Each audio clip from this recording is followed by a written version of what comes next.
Hello বন্ধুরা, আমি সুস্মিতা নতুন আরও একটা ভিডিওতে সবাইকে স্বাগতম জানাই। তো আজকের ভিডিওটা কোনো ব্লগিং ভিডিও না। আজকের ভিডিওটা হচ্ছে ফ্রিজ ক্লিন করার ভিডিও। তো অনেকেই হয়তো অনেক পদ্ধতিতে করে, তো আমি যে পদ্ধতিতে ফ্রিজটা ক্লিন করি রেগুলার তো হয় না, মোটামুটি মাসে একবার বা 15 দিন 20 দিনে একবার।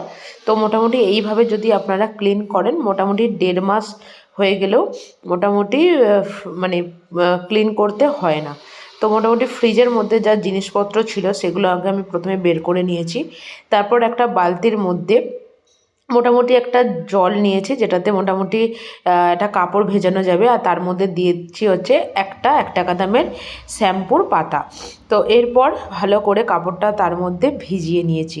ভিজিয়ে নেওয়ার পরে যে আমাদের যে কাঁচের যে প্লেটটা থাকে তার ওপরে যে একটা মানে কি প্লাস্টিক টাইপের থাকে, তো সেটাকে আমি ভালো করে স্কচ ব্রাইট দিয়ে সাবান দিয়ে ভালো করে সেটাকে ঘষে পরিষ্কার করে নিচ্ছি। যদিও সেটা ঘষে পরিষ্কার করে নেওয়ার মতন নোংরা হয় না, তবুও মোটামুটি যখন ক্লিন করি তখন এইভাবেই প্রত্যেকটা জিনিস বার করে একটার পর একটা করে আমি ক্লিন করে নিই।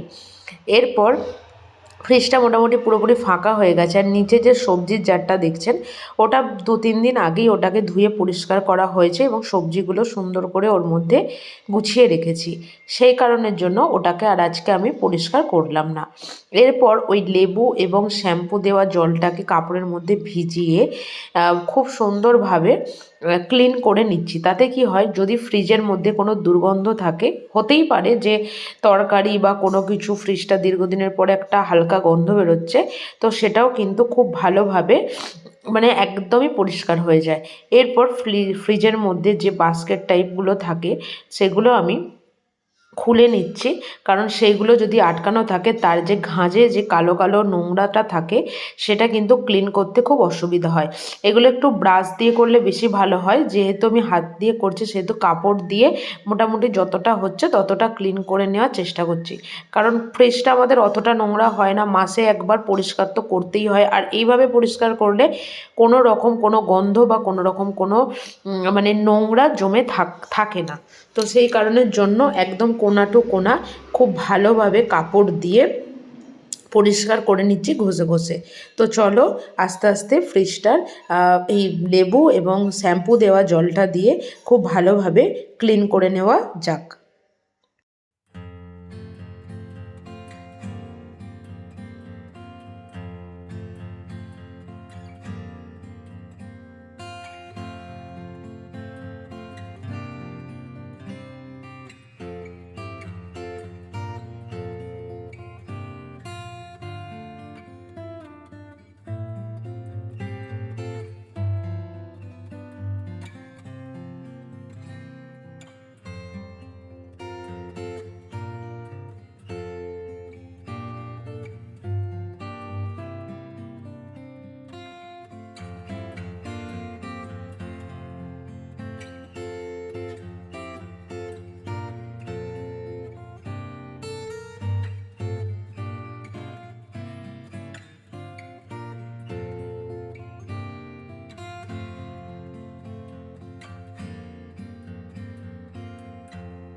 তো আপনারা যদি চান ওই যে ফ্রিজের যে কাঁচগুলো থাকে প্লেটগুলো সেগুলো পর্যন্ত বার করে আপনারা ওটাকে ক্লিন করতে পারেন। কারণ আমি এই দুঃসাহসটা দেখাই না, কারণ এর আগের বারে আমি একটা আমাদের ওখানে 3টে ওরকম প্লেট ছিল কাঁচের, তো একটাকে মোটামুটি পরিষ্কার করে ধুয়ে সারাদিনের জন্য রেখেও দিয়েছিলাম, কিন্তু কোনো একটা কোণ লেগে হঠাৎ করে এমন করেই ওটা ভেঙে যায়।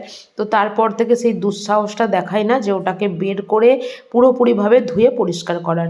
তো সেই কারণের জন্য ওপরের ওই প্লাস্টিকগুলো এগুলো তো অনলাইনে কিনতে কিনতে পাওয়া যায় আপনারা জানেন। তো এটা দিয়ে রাখলে কি হয়, যাদের ওই আগেকার যে ফ্রিজগুলো থাকে যেগুলো তার টাইপের, ওগুলোর ওপর দিয়ে রাখলেও কিন্তু খুব ভালো এটার কিন্তু কাজ হয়।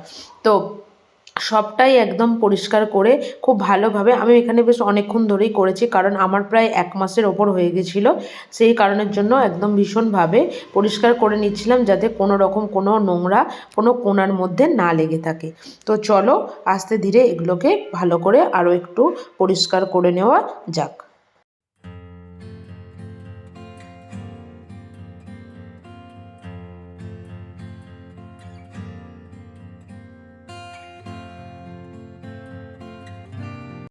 এরপর ফ্রিজের ভেতর থেকে যে প্লেটগুলো বার করেছিলাম সেগুলোকে আমিও ভালো করে, যে বাসন মাজার যে স্কচ ব্রাইট সাবানটা থাকে সেটা দিয়ে খুব ভালোভাবে ঘষে মেজে পরিষ্কার করে নিই। এতে দেখবেন যারা পরিষ্কার করেন তারা তো ভীষণ ভালোভাবে জানবেন যে এটা দিয়ে পরিষ্কার করলে কিন্তু ওগুলোর মধ্যেও কোনো রকম কোনো দাগ কিছু থাকে না। সেই কারণের জন্য খুব ভালোভাবে ওগুলোকে খুলে ক্লিন করে নিই আর কি। কারণ নর্মালি ওগুলো রেখে যদি ক্লিন করা যায় ক্লিন তো হয়ে যায়, কিন্তু ওর যে ঘাঁচগুলোতে যেগুলোতে ওগুলোকে আটকানো হয় সেগুলো কিন্তু খুব একটা পরিষ্কার করা হয় না। তো সেই কারণের জন্য সেগুলোকে খুলে ধুয়ে বেশ কিছুক্ষণ ধরে আমি শুকিয়ে নিই। রোদ থাকলে রোদের মধ্যেও শুকিয়ে নিই, নর্মালি রেখে দিলে জলটা ঝরে গেলে তারপর ওগুলোকে ওর মধ্যে ভালো করে ঠিকঠাক করে আবার সেট করে দিই। তো চলো এগুলোকে ভালো করে ধুয়ে নেওয়া যাক। তো ফ্রিজটা তো মোটামুটি ভেতরটা তো খুব ভালোভাবে ক্লিন হয়েই গেছিলো। এবার ফ্রিজটার ওপরটা ক্লিন করার পালা।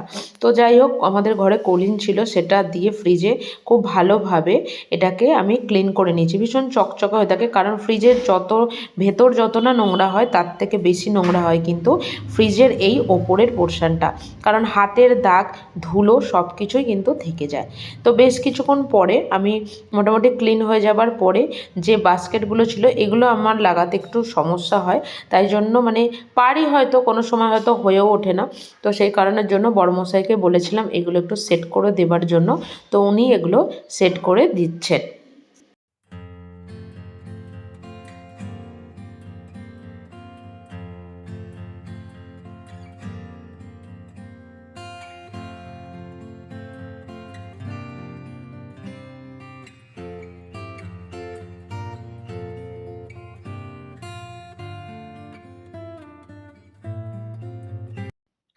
তো এরপর ফ্রিজটা হচ্ছে সব যা যেখানে ছিল সব ঠিকঠাক করে সেই জায়গায় রাখার পালা। তো খুব সাধারণত ফ্রিজের মধ্যে আমাদের বেশি কিছু থাকে না। আবার যখন থাকে তখন আবার রাখার জায়গা পাওয়া যায় না। এরকম আরকি একটা ব্যাপার হয়। তো ওই সামান্য একটা জেলির কৌটো, একটু বাটার, একটু ডেয়ারি মিল্কের আধখানা টুকরো, এবার ডিমগুলোকে এক জায়গায় খুব সুন্দর করে সাজিয়ে রেখে দিচ্ছি। তো মোটামুটি এইভাবে ফ্রিজটা আমি সাজিয়ে নিচ্ছি। কারণ হচ্ছে আমাদের ফ্রিজে সেরকম বেশি কিছু খুব একটা থাকে না। তো সেরকম দুজন মানে দুটো মানুষের সংসার হলে যেটুকু যা হয় আরকি। তো দুবার বাড়ি থেকে দুরকম লেবু নিয়ে এসেছিলাম। তো সেই লেবুগুলো বেশ অনেকদিন ধরেই বেশ প্যাকেটের মধ্যে ছিল। যাই হোক, প্যাকেটের মধ্যে থাকলেও জিনিসটা ভীষণ ভালো ছিল।